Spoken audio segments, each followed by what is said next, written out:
হজরত খিজির আলাইহিসসালাম দুনিয়ার ইতিহাসের সেই সব সবচেয়ে রহস্যময় ব্যক্তিদের একজন, যার নাম আজও মানুষকে গভীরভাবে চিন্তা করতে বাধ্য করে। তিনি ছিলেন আল্লাহ তাআলার এক বিশেষ বান্দা, যাকে আল্লাহ তাআলা নিজ পক্ষ থেকে রহমত এবং এমন এক জ্ঞান দান করেছিলেন যা সাধারণ মানুষের বোধগম্যের বাইরে। পবিত্র কোরআনে সূরা আল কাহাফে তার নাম এসেছে আল্লাহর এক বান্দা হিসেবে, যাকে আল্লাহ তাআলা বিশেষ জ্ঞান দান করেছিলেন।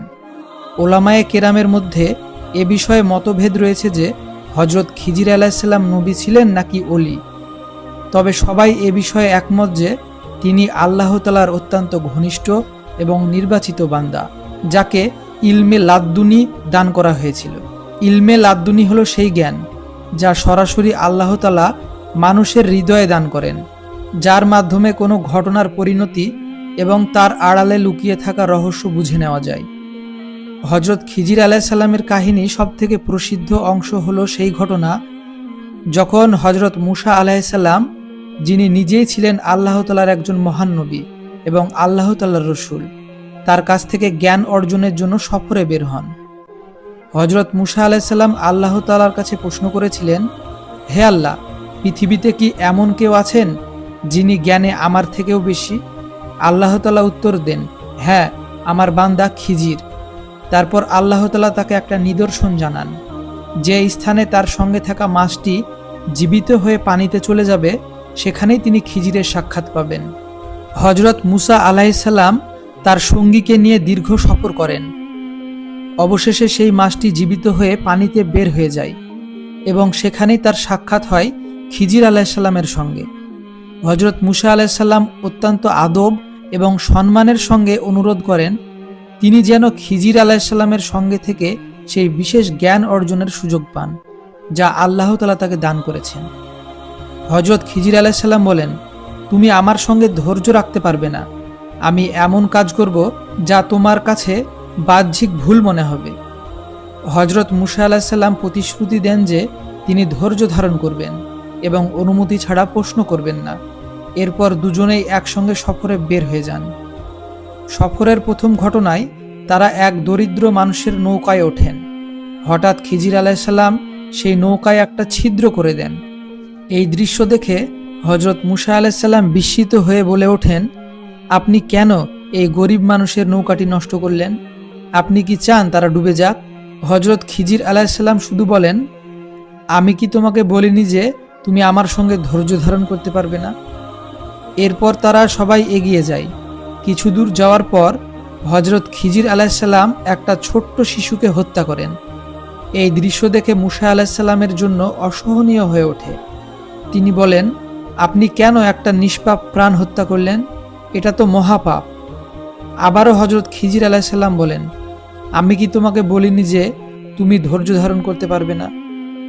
এরপর তারা একটা গ্রামে পৌঁছায়। গ্রামের লোকেরা ছিল অত্যন্ত কৃপণ এবং তারা অতিথি সেবা করতে অস্বীকার করে। তবুও খিজির আলাইহিসসালাম সেখানে একটা ভেঙে পড়তে থাকা দেওয়াল বিনা পারিশ্রমিকে মেরামত করে দেন। হজরত মুসা আলাইহিসসালাম বলেন, আপনি চাইলে এর বিনিময়ে পারিশ্রমিক নিতে পারতেন, কারণ তারা তো আপনার সঙ্গে ভালো ব্যবহার করেনি। তখন হজরত খিজির আলাইহিসসালাম বলেন, এখন আমাদের দুজনের বিচ্ছেদের সময় হয়ে গেছে, তবে যাওয়ার আগে আমি তোমাকে আমার কাজগুলোর রহস্য জানিয়ে দিচ্ছি। তিনি ব্যাখ্যা করেন, নৌকাটি ছিদ্র করা হয়েছিল কারণ সামনে ছিল একটা জালিম রাজা, যে সব ভালো নৌকাগুলোকে জোর করে দখল করে নিত। সামান্য ক্ষতি করে নৌকাটিকে রক্ষা করা হয়েছিল। আর যে শিশুটিকে হত্যা করা হয়েছিল সে বড় হয়ে তার মাতা পিতাকে কুফর এবং পথভ্রষ্টতায় নিয়ে যেত। আল্লাহ তাআলা চেয়েছিলেন তাদেরকে তার থেকে উত্তম এবং নেক সন্তান দান করতে। আর যে দেওয়ালটি মেরামত করা হয়েছিল তার নিচে দুটো এতিম শিশুর গুপ্তধন লুকানো ছিল। দেওয়াল ভেঙে গেলে গ্রামের লোকেরা তা দখল করে নিত। আল্লাহ চেয়েছিলেন শিশুরা বড় হয়ে নিজেদের হক নিজেই যেন পায়। হজরত খিজির আলাইহিসসালামকে যে জ্ঞান দেওয়া হয়েছিল তা ছিল ইলমে লাদ্দুনী, যেখানে ঘটনার পরিণতি আগে থেকেই জানা থাকে এবং প্রত্যেকটা কষ্টের পেছনে লুকোনো রহমত স্পষ্ট হয়ে ওঠে। এই কারণে তিনি এমন কাজ করতেন যা বাহ্যিকভাবে ভুল মনে হতো, কিন্তু বাস্তবে তা ছিল আল্লাহ তাআলার নির্দেশ এবং মানুষের কল্যাণের জন্য। আজও মানুষ প্রশ্ন করে, হযরত খিজির আলাইহিসসালাম কি এখনও জীবিত?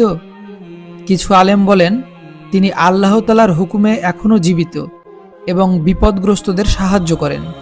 অন্যরা বলেন তিনি ইন্তেকাল করেছেন এবং তার দায়িত্ব তার যুগ পর্যন্তই সীমাবদ্ধ ছিল।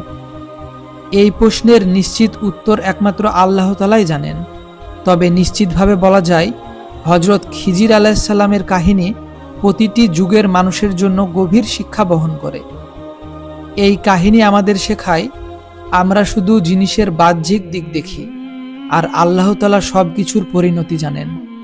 তাই মানুষের উচিত কঠিন সময়েও ধৈর্য ধারণ করা এবং আল্লাহ তাআলার ফয়সালার উপর পূর্ণ বিশ্বাস রাখা। কারণ যা আজ আমাদের কাছে কষ্টের মনে হয়, কাল সেটাই আমাদের জন্য রহমত হয়ে উঠতে পারে।